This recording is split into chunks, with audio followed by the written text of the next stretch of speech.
नमस्कार दोस्तों, मैं मनोज रांगेरा आप सभी का डागुर्स ऑनलाइन में हार्दिक स्वागत, हार्दिक अभिनंदन करता हूं। दोस्तों, आज हम पढ़ना चाहेंगे नेक्स्ट महाद्वीप के बारे में, और इस महाद्वीप को आपके कहा जाता है दक्षिण अमेरिका। दक्षिण अमेरिका के नाम से जाना जाता है। इसे कहा जाता है दक्षिण अमेरिका। और दोस्तों, दक्षिण अमेरिका महाद्वीप के संदर्भ में अगर हम बात करें तो मित्रों, दक्षिण अमेरिका महाद्वीप के संदर्भ में हमें कुछ क्वेश्चन पढ़ने को मिलते हैं। पहला व प्रारंभिक हम क्वेश्चन जानना चाहें मित्रों, तो पहला क्वेश्चन बनता है दक्षिण अमेरिका महाद्वीप के क्षेत्रफल को लेकर। तो दक्षिण अमेरिका महाद्वीप का जो क्षेत्रफल हमें देखने को मिलता है वह देखने को मिलता है 1.78 करोड़ वर्ग किलोमीटर में इसका विस्तार देखने को मिलता है। जबकि आपका दूसरा जो क्वेश्चन आता है वह क्वेश्चन आता है महाद्वीपों के संदर्भ में आपके कितने प्रतिशत भूभाग पर इसका विस्तार देखने को मिलता है। तो महाद्वीपों के संदर्भ में अगर हम चर्चा करना चाहें या बात करना चाहें तो यह आपके मित्रों लगभग 12% भूभाग पर इसका विस्तार देखने को मिलता है। जबकि हम बात करना चाहें आपके इस महाद्वीप के कुल देशों को लेकर कि इस महाद्वीप में कुल देश आपको कितने देखने को मिलते हैं। तो मित्रों, इस महाद्वीप में कुल देशों की संख्या की बात की जाए तो इस महाद्वीप में कुल देशों की जो संख्या है वह हमें स्वतंत्र देश मिलते हैं 12, जबकि कई जगह 12 या 15 देश भी देखने को मिलते हैं जो स्वतंत्र देशों की श्रेणी में नहीं आते। 12 देशों को लेकर अध्ययन करना पड़ता है। अगर हम बात करना चाहें इसी महाद्वीप के उपनाम को लेकर तो मित्रों, इस महाद्वीप का एक उपनाम है और इसे कहा जाता है पक्षियों का महाद्वीप। पक्षियों का इसे कहा जाता है महाद्वीप। और पक्षियों के महाद्वीप को लेकर बात की जाए तो पक्षियों के महाद्वीप के बारे में क्वेश्चन आता है। यहां पर विश्व की 40% पक्षियों की प्रजाति पाई जाती है, इसलिए इसे पक्षियों का महाद्वीप कहा जाता है। अगर हम बात करना चाहें दोस्तों क्षेत्रफल की दृष्टि से कि क्षेत्रफल की हम बात करना चाहेंगे तो क्वेश्चन बनता है क्षेत्रफल की दृष्टि से आपके 5 बड़े देश, 5 बड़े हम देश जानना चाहेंगे। तो मित्रों याद रखिएगा, क्षेत्रफल की दृष्टि से जो 5 बड़े देश देखने को मिलते हैं उन 5 बड़े देशों में आप नाम जानना चाहें कौन कौन से देश, तो नंबर 1 पर जो देश आता है उस देश का नाम आपको मिलता है ब्राजील। दूसरे नंबर पर जो देश आता है उस देश का नाम आपको पढ़ने को मिलता है अर्जेंटीना। तीसरे नंबर पर जो देश आता है उस देश का नाम आता है पेरू। 4 नंबर पर जो देश आता है उस देश का नाम आता है कोलंबिया। 5 नंबर पर जो देश आता है उसका नाम आता है बोलीविया। बोलीविया। ये क्षेत्रफल की दृष्टि से 5 बड़े देश देखने को मिलते हैं। जबकि मित्रों हम बात करना चाहें क्षेत्रफल की दृष्टि से, क्षेत्रफल की दृष्टि से सबसे छोटा देश, क्षेत्रफल की दृष्टि से सबसे छोटा देश हम जानना चाहेंगे। तो मित्रों, क्षेत्रफल की दृष्टि से जो सबसे छोटा देश मिलता है उस सबसे छोटे देश का नाम आपको मिलता है सूरीनाम के नाम से यह पढ़ने को मिलता है। और मित्रों, अगर हम बात करना चाहें इस दक्षिण अमेरिका को लेकर तो मित्रों आपको देखने को मिलता है ये जो दक्षिण अमेरिका आपके यहाँ पर है, इसके अंतर्गत हम बात करना चाहें तो सबसे पहले हम देशों की लोकेशन देखेंगे। तो आपके यहाँ पर एक देश मिलता है, इस देश का नाम है ब्राजील। दूसरे नंबर पर आपको यहां पर एक देश और मिलता है, इसका नाम है अर्जेंटीना। यहां पर इस लोकेशन में एक देश मिलेगा जिसका नाम होगा पेरू।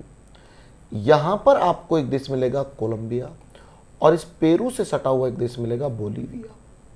अगर आप छोटे देश की बात करना चाहते हैं तो सबसे जो छोटा देश होगा वो देश होगा आपके यहाँ पर, जिसका नाम होगा मित्रों सूरीनाम देश के नाम से जाना जाता है। क्लियर है दोस्तों।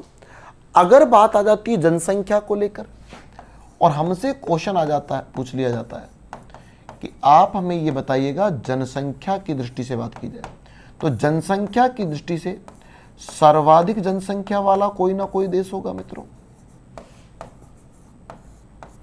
और आपके कोई ना कोई देश होगा जिसकी जनसंख्या आपको क्या देखने को मिलती है, न्यूनतम। तो सर्वाधिक जनसंख्या वाला जो देश है वह देश देखने को मिलता है, उस देश का नाम है ब्राजील। और न्यूनतम जनसंख्या को लेकर बात करते हैं तो न्यूनतम जनसंख्या वाला जो देश है वह आपको देखने को मिलता है सूरीनाम। यह स्थितियां आपको देखने को मिलती है। तो मित्रों इससे और आगे बढ़ते हैं, हम जानना चाहेंगे इसी दक्षिण अमेरिका महाद्वीप के बारे में नेक्स्ट बातें। दूसरी आगे की ओर बढ़ते हैं तो एक क्वेश्चन हमारा और बनता है कि हम बात करना चाहेंगे इस दक्षिण अमेरिका महाद्वीप में मिलने वाली प्रमुख झीलों को लेकर। अगर हम प्रमुख झीलों को लेकर बात करें तो सबसे पहले मैं आपको दक्षिण अमेरिका महाद्वीप के अंदर कुछ झीलों की लोकेशन और उनकी स्थितियां बताता हूं। पहले आप वो जानिएगा, फिर अपन उसके बाद आगे का अध्ययन करेंगे। दोस्तों ये है आपका दक्षिण अमेरिका महाद्वीप। इस दक्षिण अमेरिका महाद्वीप में हमें जो झीलें पढ़ने को मिलती है उन झीलों के लेकर बात करें तो आप सुनिएगा। एक तो झील आपको यहां पर पढ़ने को मिलेगी, एक नंबर पर झील, और इस एक नंबर की झील का नाम अगर जानना चाहें तो इसे कहा जाता है मराकाइबो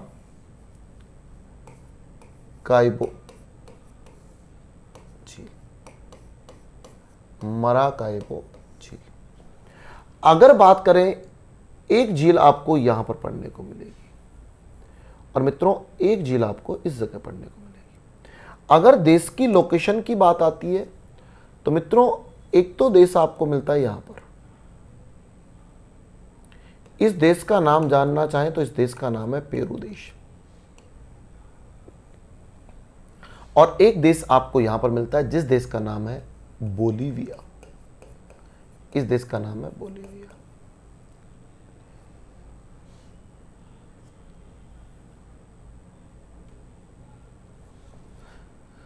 बोलीविया, ये आपको देश देखने को मिलता है। यहां पर जो देश आपको दिखाई दे रहा है, इस देश के बारे में हम चर्चा करें तो इस देश का नाम होगा मित्रों वेनेजुएला। ये देश होगा वेनेजुएला। और मित्रों हम बात कर रहे थे झीलों के नाम को लेकर, तो ये जो दूसरे नंबर पर आप झील देख पा रहे हैं, इस झील का नाम आप जानना चाहें तो इस झील का नाम मिलता है टीटीकाका झील। और यहां पर जो झील आपको देखने को मिल रही है, इस झील का नाम जानना चाहें तो इस झील का नाम मिलता है पोपो झील।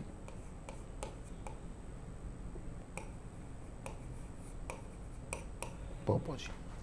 अब बात आती है इनके क्वेश्चनों को लेकर, इनके संदर्भ में क्या क्या क्वेश्चन बन सकते हैं। तो पहला क्वेश्चन आता है कि मराकाइबो झील के बारे में, इसके विस्तार को लेकर कि मराकाइबो झील कहां पर फैली हुई है। तो आपका आंसर आएगा मराकाइबो झील का जो संबंध है वह आपके वेनेजुएला देश के अंदर इसका विस्तार देखने को मिलता है, पहला क्वेश्चन। दूसरा क्वेश्चन इसको लेकर आता है कि यह जो झील है ना, यह आपके लैगून्स झील है, और लैगून्स श्रेणी की झील है। और लैगून श्रेणी की जो झील होती है ना, उसकी विशेषता होती है कि वह आपके हमेशा तटीय प्रदेशों में देखने को मिलती है, तथा इनके अंदर महासागर का जल, आप देख पा रहे होंगे महासागर का जल इनके अंदर एकत्रित होता है। इसलिए ये झीलें जो होती है ना, हमेशा कैसे पानी की होगी, खारे पानी की आपके झील होती है। क्लियर है साहब। इससे और आगे बढ़ते हैं, नेक्स्ट क्वेश्चन आता है कि मराकाइबो जो झील है, इसको लेकर क्वेश्चन आता है दक्षिण अमेरिका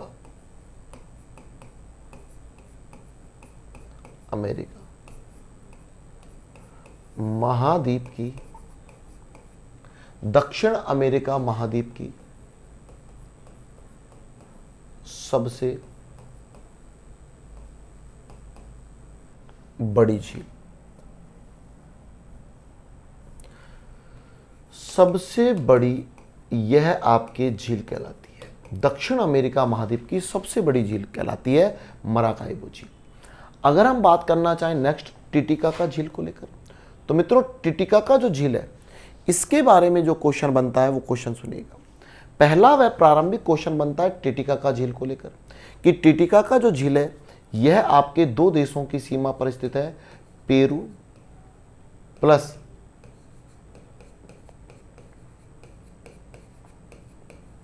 बोलीविया की सीमा पर आपके यह झील देखने को मिलती है, पहला क्वेश्चन। दूसरा क्वेश्चन इसके बारे में बात करते हैं, तो इसके बारे में क्वेश्चन आता है विश्व की सबसे ऊंची नौकायन हेतु झील।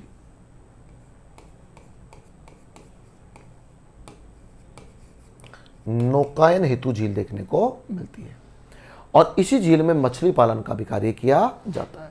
नेक्स्ट क्वेश्चन आता है कि यह जो झील है कैसे पानी की है, मीठे पानी की यह झील कहलाती है। अगर हम बात करना चाहें पोपो झील को लेकर, तो पोपो झील की जो लोकेशन है, जो यह स्थित है, यह आपको एक देश में देखने को मिलती है और वो देश आपके कहलाता है बोलीविया देश। और दूसरा क्वेश्चन आता है कि यह जो झील है यह भी आपके कैसे पानी की है, मीठे पानी की झील कहलाती है। ये सारी बातें आपके दक्षिण अमेरिका महाद्वीप की कुछ महत्वपूर्ण झीलों को लेकर बनती है। अब इससे और आगे बढ़ते हैं, तो इसी दक्षिण अमेरिका महाद्वीप के संदर्भ में आप बात करें तो आप देखिएगा ये जो आपके दक्षिण अमेरिका महाद्वीप का आप सिस्टम देख पा रहे हैं,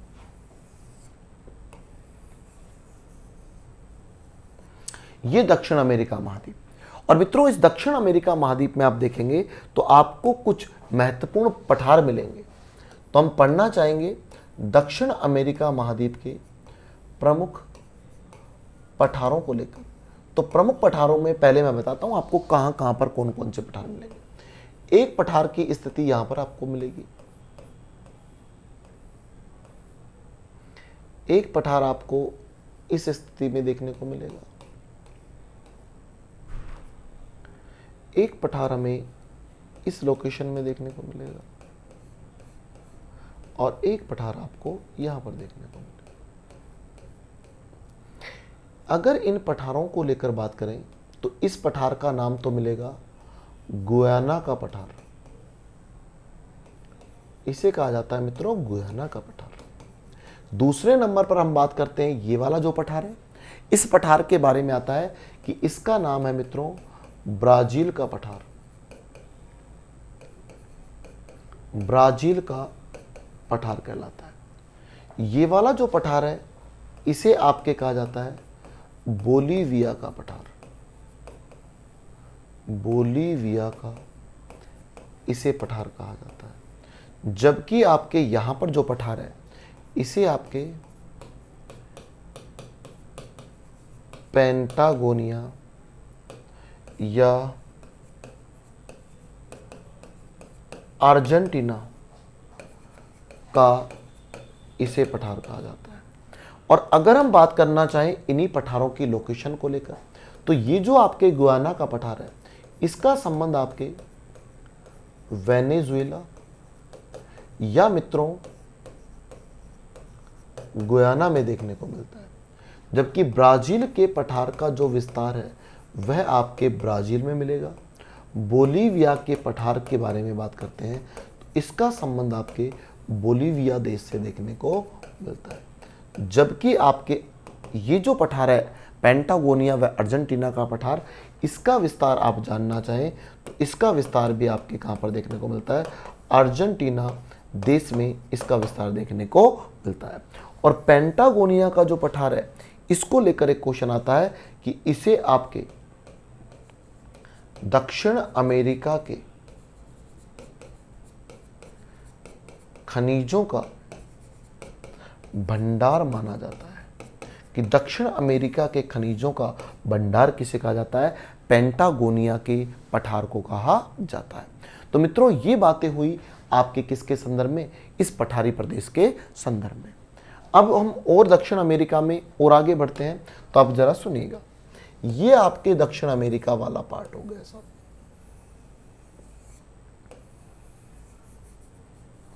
ये दक्षिण अमेरिका। अगर इस आपके दक्षिण अमेरिका में हम बात करना चाहें, तो मित्रों यहां पर आपको अगर हम बात करते हैं तो आपको एक पर्वतमाला देखने को मिलती है। इस पर्वतमाला का नाम आप जानना चाहें तो सबसे पहले इस पर्वतमाला के बारे में बताता हूं। इस पर्वतमाला का नाम है मित्रों एंडीज पर्वतमाला। एंडीज पर्वतमाला। और एंडीज पर्वतमाला आपके एग्जाम को लेकर महत्वपूर्ण है। इसके बारे में क्वेश्चन क्या क्या बनते हैं वो सुनिएगा। सबसे पहला व प्रारंभिक क्वेश्चन इसके विस्तार को लेकर आता है। तो आप बता सकते हैं इसका जो विस्तार मिलता है वह आपके दक्षिण अमेरिका के पश्चिमी भाग में इसका विस्तार देखने को मिलता है। दूसरा क्वेश्चन इसको लेकर आता है, बनता है कि यह जो है ना विश्व की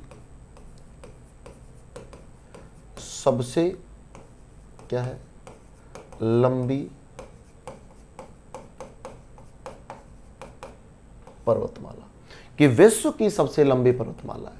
और हम जानना चाहते हैं इसकी लंबाई, तो इसकी जो लंबाई मिलती है 7200 किलोमीटर इसकी लंबाई बताई जाती है। ये क्वेश्चन अक्सर एग्जाम में पूछा जाता है।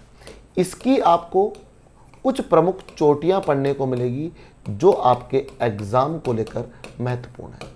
और प्रमुख चोटियों में हम देखते हैं कौन कौन सी चोटी। तो एक तो चोटी आपको यहाँ पर पढ़ने को मिलेगी, एक चोटी यहाँ पर पढ़ने को, और एक चोटी यहाँ पर। 3 चोटियाँ आपको पढ़ने को मिलेगी। तीनों चोटियों को लेकर बात करते हैं तो इस वाली चोटी का नाम है एकांकगुआ। एकांकगुआ चोटी। और मित्रों दूसरी चोटी के बारे में बात करें तो इस दूसरी चोटी का नाम जानना चाहें तो इसका नाम है ओजस डेल सलादो के नाम से इसको जाना जाता है। जबकि आप बात करते हैं तीसरे नंबर की तो यह आपके कहलाती है कोटोपैक्सी। कोटोपैक्सी चोटी के नाम से इसे जाना जाता है। सबसे पहली व प्रारंभिक बात क्या बनती है वो सुनेगा। आपके एकांकगुआ, ओजस डेल सलादो और आपके कोटोपैक्सी, इन तीनों को लेकर आप बात करते हैं या चर्चा करते हैं तो आप सुनिएगा। इसकी जो स्थिति है वह आपके चिली, इसको लेकर हम बात करते हैं तो इसके बारे में आता है इसका जो विस्तार है वह आपके चिली प्लस अर्जेंटीना देश की सीमा पर इसका विस्तार मिलता है।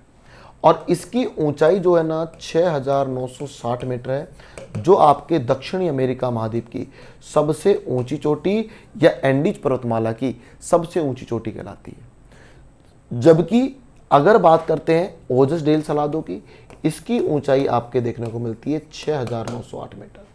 और कोटोपैक्सी की बात करते हो तो इसकी ऊंचाई मिलती है आपके 5897 मीटर इसकी ऊंचाई देखने को मिलती है।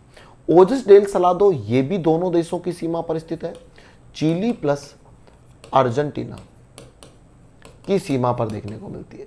जबकि कोटोपैक्सी का जो संबंध मिलता है वह आपके इक्वाडोर देश से इसका संबंध देखने को मिलता है। तो दोस्तों आज के लिए इतना, फिर मिलते हैं ब्रेक के बाद। जय हिंद, जय भारत।